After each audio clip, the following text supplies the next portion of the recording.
क्या भूपेंद्र सिंह हुड्डा के साथ में कोalition सरकार बनाने के लिए इनकी बातचीत हुई थी कि नहीं हुई थी, ये बड़ा सवाल है। भूपेंद्र सिंह हुड्डा इनकार करते रहे हैं, ये कह रहे हैं कि हुई थी।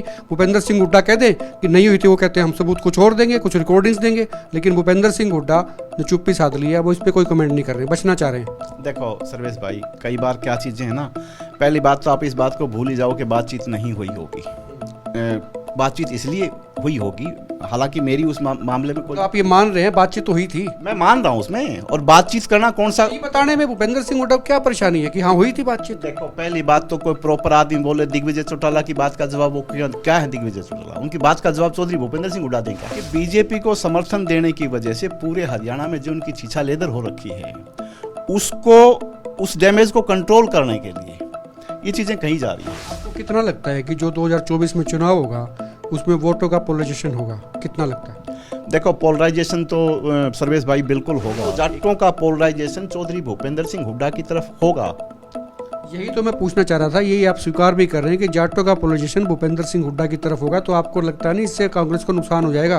तो आपको क्या लगता है कि जाटों का पोलराइजेशन बीजेपी की तरफ होगा? बीजेपी को तो वो एक फूटी आंख देख के खुश नहीं है, वो पोलराइजेशन होगा। बीजेपी भी तो यही चाहती है। लेकिन नहीं, उस बात से अब ये गेम है ना, ये गेम काट की हांडी दोबारा नहीं चटनी है कि बार बार उसी एक फार्मूले के ऊपर काम नहीं होता। लेकिन चुनाव के वक्त आप कितना मानते हैं कि ये मुद्दे गौण हो जाते हैं? बेरोजगारी का मुद्दा है, इनफैक्ट है, मैं मानता हूँ इस बात को कि प्रदेश में बेरोजगारी बहुत है, रोजगार की बड़ी दिक्कत है, बहुत सारे मुद्दे हैं, महंगाई का मुद्दा है, बहुत सी चीज़ें हैं, एजुकेशन का मुद्दा है। और भूपेंद्र सिंह हुड्डा कल बता रहे थे, कह रहे थे इनफैक्ट एक प्रेस कॉन्फ्रेंस में कि विकास का मुद्दा भी है, ऐसा कुछ विकास हुआ नहीं, को बड़ा तीर बीजेपी सरकार ने मारा नहीं। लेकिन ये क्या तमाम मुद्दे चुनाव के वक्त में आते हैं, लोग इनको समझते हैं या फिर एक लहर में बह जाते हैं? जेजेपी के नेता भी इनफैक्ट ये कह रहे हैं कि दुष्यंत चौटाला भावी मुख्यमंत्री के तौर पे पेश किया जा रहा है जेजेपी नेता दुष्यंत चौटाला को, डिप्टी सीएम को। देखो सपने लेने पर तो कोई टैक्स है नहीं सर्वेश भाई, कोई सपने ले सकता है, लेकिन उनको अपने अगर हालात पता हो तो जेजेपी, जिसको वो जननायक जनता पार्टी बोलते हैं, उसको लोगों ने जमा झूठी पार्टी मान लिया है। नमस्कार, एक मत पोस्ट में आपका स्वागत है। मैं हूं सर्वेश कुकरा।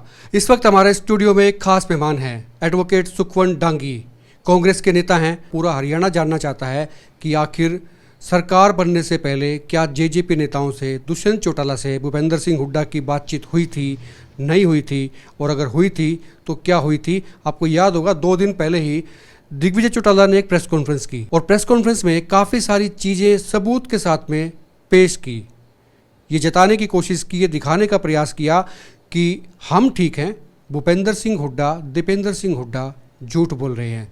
इसी पे बात करेंगे। सुखवंत जी, बहुत बहुत स्वागत आपका। दिग्विजय चौटाला सीधे सीधे कह रहे हैं कि जेजेपी जिस वक्त 10 सीट के साथ में जीत कर आती है, सरकार बनने से पहले उनके पास में दोनों ऑप्शन थे, बीजेपी के साथ जाएं कि कांग्रेस के साथ जाएं। और सीधा सीधा एलिगेशन कांग्रेस पे ये लगाया कि भूपेंद्र सिंह हुड्डा ही नहीं चाहते थे कि जेजेपी के साथ में मिलकर सरकार बनाई जाए, लेकिन आपके नेता भूपेंद्र सिंह हुड्डा, दीपेंद्र सिंह हुड्डा दुष्यंत चौटाला पर लगातार आरोप लगाते हैं कि ये बीजेपी के साथ चले गए, इनको नहीं जाना चाहिए था, हमारे साथ आते, सरकार में हिस्सेदारी हो जाती, बेहतर होता। धन्यवाद सर्वेश भाई, और आपके सब दर्शकों को नमस्कार। पहली बात तो ये है कि आज इस स्टेज पे इतना जब इन्होंने पूरी सरकार को भोग लिया, आज ये कहने की आवश्यकता क्यों पड़ी? सबसे पहले इस चीज़ को आपको देखना पड़ेगा। अब ये बात अगर ऐसी थी तो ये शुरुआत में बता देते, हरियाणा की जनता को क्लैरिफाई हो जाता। आज क्यों जरूरत पड़ी उसकी? आज जो, और उसी से साफ है कि ये लोग सच कह रहे हैं कि झूठ कह रहे हैं। अगर ये बात सच होती तो ये बहुत शुरू में क्लैरिफाई करते। आज स्थिति क्या आ गई कि बीजेपी को समर्थन देने की वजह से पूरे हरियाणा में जो उनकी छीछा लेदर हो रखी है, उसको, उस डैमेज को कंट्रोल करने के लिए ये चीज़ें कही जा रही हैं। और दूसरी बात साफ है, पूरे हरियाणा के सामने भी साफ है, और मैं आप भी मेरी बात से सहमत होंगे, ये लोग बीजेपी को ही समर्थन देना था इन्होंने। ये जो एंगल डाला जा रहा है वो गलत एंगल डाला जा रहा है। कैसे गलत एंगल डाला जा रहा है?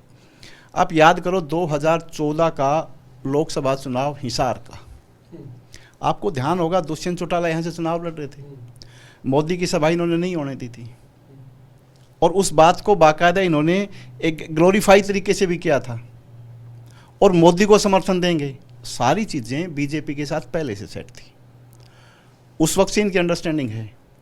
और ये लोग बार बार ये भी कहते हैं कि हमारा तो बीजेपी के साथ जो है ना 4 पीढ़ियों चौधरी देवलाल के समय से रिश्ता है, तो वहाँ पहले से ये सेट थे। सारी चीज़ें वो थी। और ये जो अब बात की जा रही हैं, ये सिर्फ इसलिए की जा रही हैं कि अपनी जो ये जो एक इनकी छीछालेदर हो रखी है हरियाणा में, हरियाणा के लोग जो कह रहे थे बस जमुना पार से वापस ले आई सरकार, उस बात को डाइल्यूट करने के लिए और चौधरी भूपेंद्र सिंह हुड्डा पर इस प्रकार की बातें की जा रही हैं। जहाँ तक आपने सबूत की बात की है कि सबूत पेश किए, क्या सबूत पेश किए जी? सबूत पेश किए अखबारों की कटिंग। अखबारों की कटिंग में कोई कुछ भी लिखवा ले, अगर उसको आप ये मान, उन कटिंग्स पे भूपेंद्र सिंह हुड्डा के भी बयान है, दुष्यंत के भी बयान है। दुष्यंत ने बाकायदा ये कहा था कि दोनों ऑप्शन हमारे पास खुले हैं। लेकिन सवाल तो इस वक्त जो करंट में है वो ये है कि क्या भूपेंद्र सिंह हुड्डा के साथ में कोalition सरकार बनाने के लिए इनकी बातचीत हुई थी कि नहीं हुई थी? ये बड़ा सवाल है। भूपेंद्र सिंह हुड्डा इनकार करते रहे हैं, ये कह रहे हैं कि हुई थी।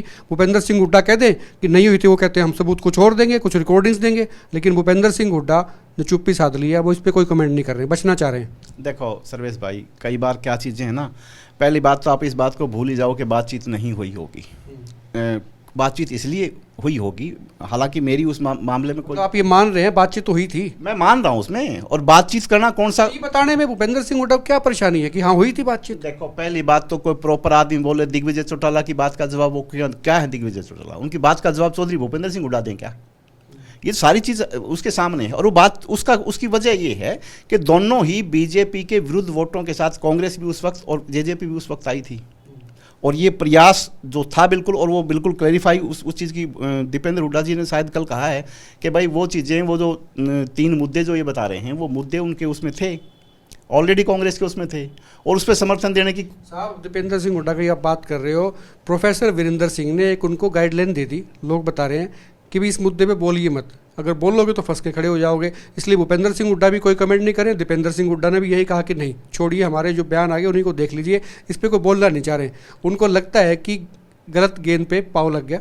देखो सर्वेश भाई, आप अपने तरीके, आप पत्रकार हो, अपने तरीके से किसी चीज़ को इंटरप्रेट कर सकते हो आप, कि प्रोफेसर वीरेंद्र सिंह ने गाइडलाइन दे दी। मैंने पहले भी कहा आपको कि दिग्विजय चौटाला की बात के ऊपर, दिग्विजय चौटाला इस सरकार का पार्ट नहीं है।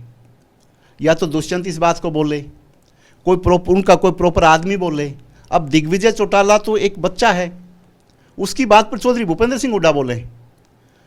मुद्दा, बच्चे ने सर 2 दिन पहले नाक में दम कर दिया। देखो पूरी कांग्रेस इससे परेशान है। नहीं, कोई परेशानी नहीं है, किसी प्रकार की कोई परेशानी नहीं है। ये सारा हरियाणा जानता है कि अपनी छीछालेदर को बचाने के लिए किया है। दूसरी एक बात और मैं आपके इसकी तरीके कहूँ, बहुत ऐसे एविडेंसेस हैं जिसकी वजह से बीजेपी के साथ इनका अपना तालमेल था। लोग तो यहाँ तक भी कह रहे हैं कि भाई ये जो इनका अपना परिवार का बंटवारा हुआ, पार्टी का बंटवारा हो, वो बीजेपी की इंस्टिगेशन पे हुआ। उसने, बीजेपी ने इनको इंस्पायर किया कि ऐसे ऐसे करो, जब ये कैलकुलेटेड गेम ये था। और उसका मैं आपको बताऊँगा, 2016 में रोहतक में बहुत कुछ हुआ था, और 2016 में रोहतक के लोगों को, वहाँ जो नज़दीकी जो उन घटनाओं पर नज़र रखने वाले लोग हैं, उनको ये पता है कि इसमें इंसो शामिल थी। प्रकाश कमेटी की रिपोर्ट बनी इस सरकार 2016 में। तो कोई इंसो कह रहा है, कोई और भी कह रहे हैं, आपके नेताओं के भी नाम आए थे, वो तो तमाम चीज़ें हैं। अगर उस पर जाएंगे तो फिर बहुत लंबी बहस। आपको क्या लगता है कि हमारे नेताओं के, चौधरी भूपेंद्र सिंह हुड्डा या दीपेंद्र हुड्डा जी या किसी और का नाम उसमें होता तो ये सरकार उसको बगैर एक्सपोज की मानती?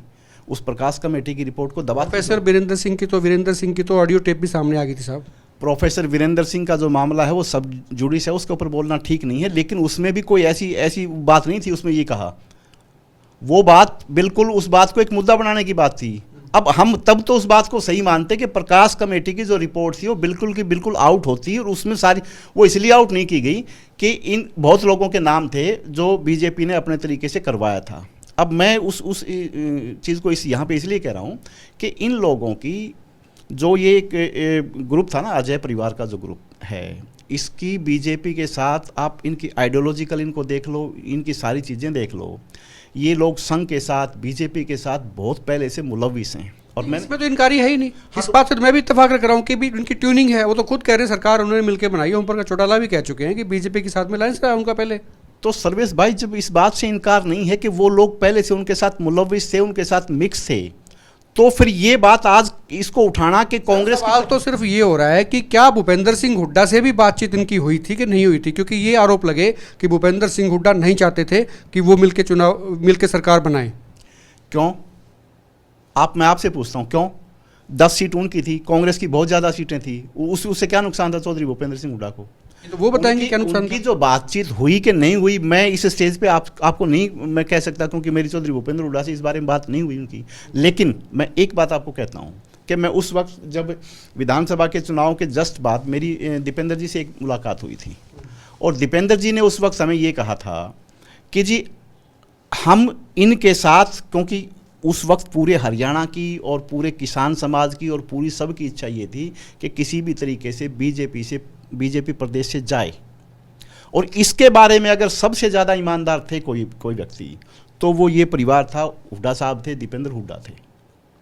बात तो डेफिनेट हुई होगी, मैं ये नहीं कहता कि बात नहीं हुई होगी, और राजनीतिक दलों के बीच में बात होना कोई चीज़। भूपेंद्र सिंह हुड्डा को फ्रंट फेस पे आके नहीं कहना चाहिए कि हाँ हमारी बातचीत हुई थी, ये बातचीत हुई थी, छुपाने वाली क्या बात है? नहीं चौधरी, मैं तीसरी बार इस बात को रिपीट कर रहा हूँ कि दिग्विजय चौटाला जो है ना, दिग्विजय चौटाला की क्या इमेज है, आप एक बार बताओ। हर व्यक्ति कौन आप किसको मानते हैं? कौन कहे तो जवाब मिलेगा। नहीं, मैं कह रहा हूँ, मैं हर व्यक्ति की बात के ऊपर चौधरी भूपेंद्र सिंह हुड्डा बोलने लगेंगे तो उनको दिन भर तो यही काम करना पड़ेगा, और तो कोई काम बचेगा नहीं। तो क्या चाहते हैं, कौन बोले तो किसका जवाब दें? अब सर्वेश भाई, ये मुद्दा ही रिलेवेंट नहीं है।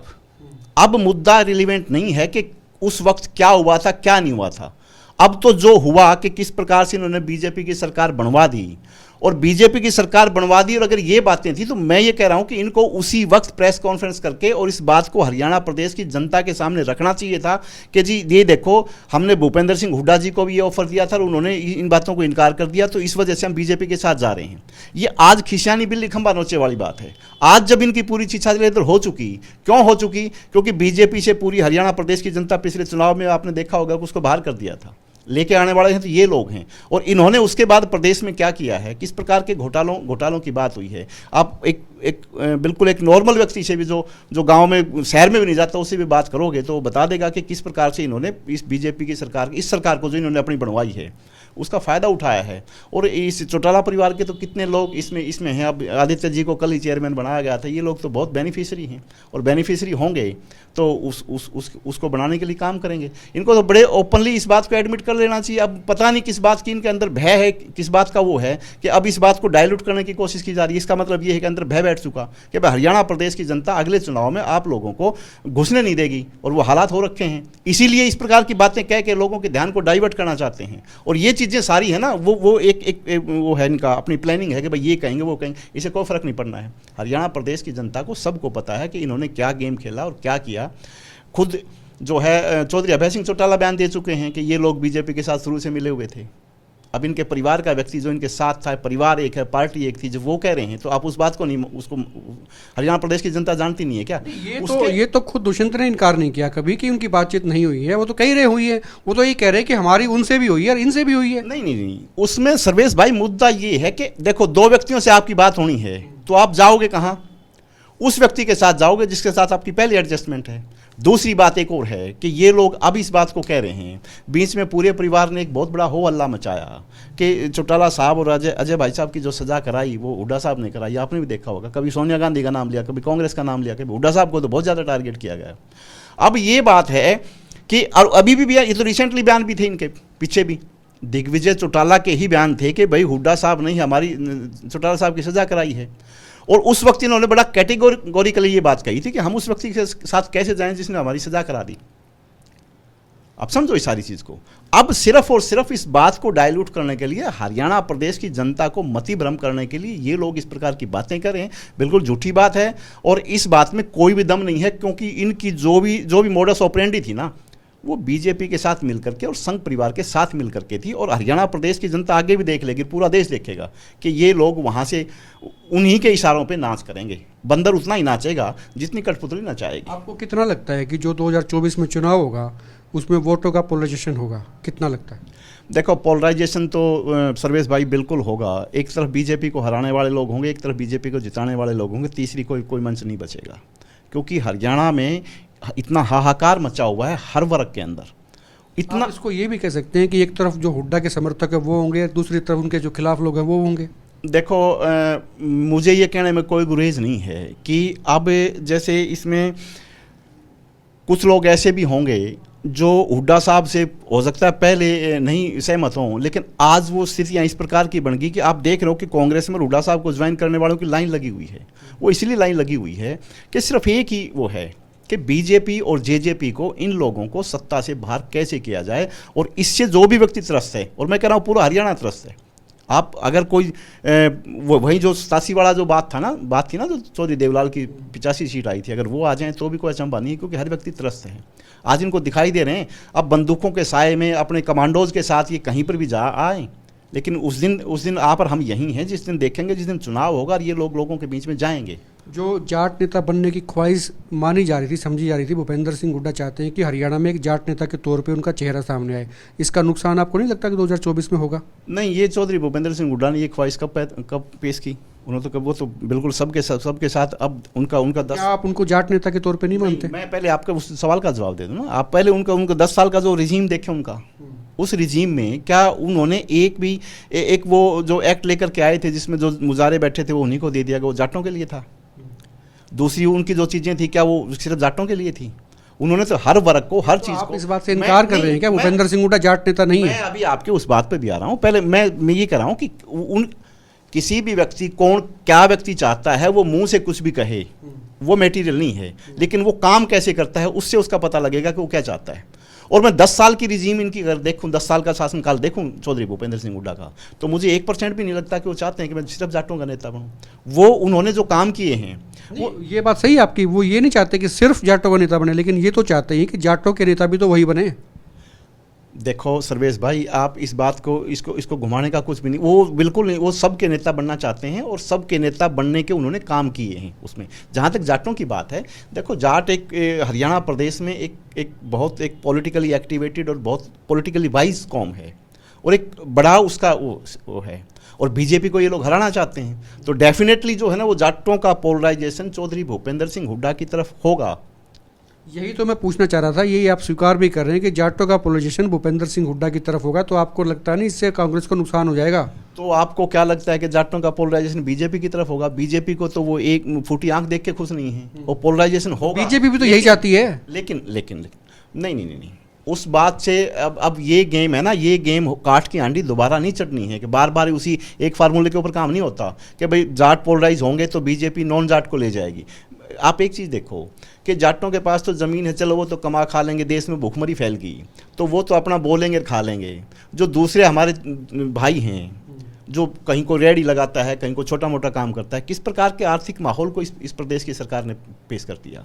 तो सबसे पहला जो मुद्दा होता है ना भाई, वो पेट का होता है। ये बात आपकी सही है, लेकिन चुनाव के वक्त आप कितना मानते हैं कि ये मुद्दे गौण हो जाते हैं? बेरोजगारी का मुद्दा है, इनफैक्ट है, मैं मानता हूँ इस बात को कि प्रदेश में बेरोजगारी बहुत है, रोजगार की बड़ी दिक्कत है, बहुत सारे मुद्दे हैं, महंगाई का मुद्दा है, बहुत सी चीज़ें हैं, एजुकेशन का मुद्दा है।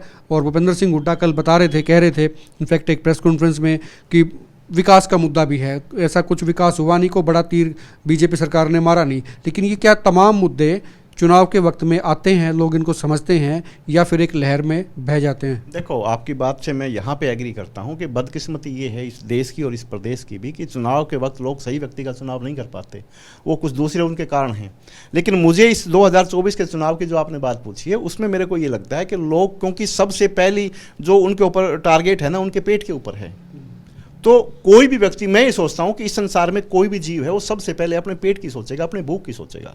तो उस हालात में हो सकता है, और मुझे लगता है कि ऐसा ही होगा कि लोग है ना उन सब सारी चीज़ों को, जाति के मुद्दे को या दूसरी चीज़ों को साइडलाइन कर करके, हालांकि मुझे ये भी पूरी उम्मीद है कि बीजेपी और जेजेपी के लोग जो है ना इस प्रकार का माहौल क्रिएट करने की कोशिश भरपूर करेंगे, क्योंकि उनके पास तो वही है और तो कुछ है ही नहीं। लेकिन उस चीज़ को लोग साइडलाइन करके अपने पेट की तरफ सोच करके और सोचेंगे, क्योंकि आज हालात बहुत बुरे हैं सर्वेश भाई। आप तो लगातार फील्ड में रहते हो। किसी भी व्यक्ति को शाम को जो है ना, जो गरीब आदमी था, जो रेहड़ी लगाता था, छोटे व्यापारी, उनको ख़त्म करके बड़े व्यापारियों की तरफ जो बात चली है और आर्थिक जो चीज़ हुई है, जो लिक्विडिटी जिसको फाइनेंस की भाषा में बोलते हैं, वो बिल्कुल ख़त्म हुई है। तो उन सब चीज़ों में मुझे ये लगता है कि नॉन जाट ज़्यादा प्रभावित है इस बीजेपी की इन चीज़ों से, और वो पेट की तरफ सोच करके और निजात पाना चाहेगा उसने। और ये भी अकेले जो 2019 की जो बात आपने करी, जहाँ बीजेपी को साइड में कर दिया था, आपको क्या लगता है वो अकेले जाटों की बात थी? और अगर वो अकेले जाटों की बात थी, 2019 में उन्होंने इतना पोलराइजेशन कर दिया कि बीजेपी को साइड में कर दिया, और जेजेपी को 10 सीट देने की उन्होंने भूल, आज के हालात में भूल हुई। अगर उस भूल को ना करें तो फिर तो जाट भी सफिशिएंट है। लेकिन भाई वो अकेले जाटों की पोलराइजेशन नहीं था, वो हर उस व्यक्ति का पोलराइजेशन था जो बीजेपी से त्रस्त था। और वो पोलराइजेशन एक्सलरेट होगा, बढ़ेगा, अब वो कम नहीं होगा, कम हुआ भी नहीं है, क्योंकि 5 साल के दौरान और एंटी इनकम्बेंसी इन लोगों की बेकायदगियाँ देखी हैं कि किस प्रकार से लूट, आप देखो घोटाले पर घोटाला है और सारी चीज़ें लूट मचा दी। तो वो सारी इस चीज़ घोटाले के आरोप आप कह सकते हैं, अभी कोई निकल के तो आया नहीं किसी जांच में, किसी ने सत्यापित कर दिया भाई हाँ ये घोटाला हुआ था जी। देखो सर्वेश भाई, जब FIR दर्ज हो जाती हैं, कोर्ट में चीज़ें चल पड़ती हैं, अब जैसे सिसोदिया वाला है, उसको आप घोटाला तो कब कहोगे, तब कहोगे जब वो कन्विक्ट हो जाएगा। कन्विक्शन तो बिल्कुल लास्ट स्टेज होती है। FIR दर्ज हुई है, मतलब एलिगेशंस हैं, एलिगेशंस हो ना, आग वहीं जहाँ धुआं होता है ना वहीं आग लगती है। तो इस प्रकार की चीज़, शराब घोटाला नहीं हुआ क्या, रजिस्ट्री का घोटाला नहीं हुआ क्या, दूसरी सब चीज़ें इस प्रदेश में नहीं हुई क्या?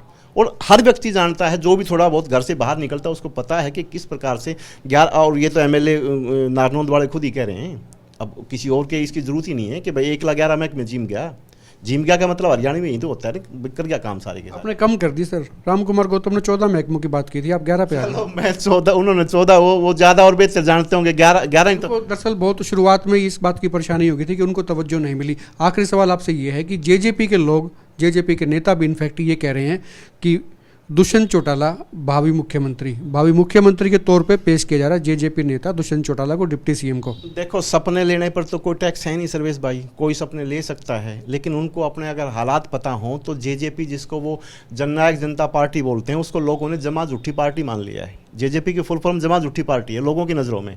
और मैं ये कह रहा हूँ कि इन लोगों को सीट ढूंढनी मुश्किल हो जाएगी, या तो चुनाव लड़ेंगे नहीं, और चुनाव अगर लड़ेंगे तो आप देखना किस प्रकार इनके लोग जो है ना, इनकी हालत ख़राब करते हैं।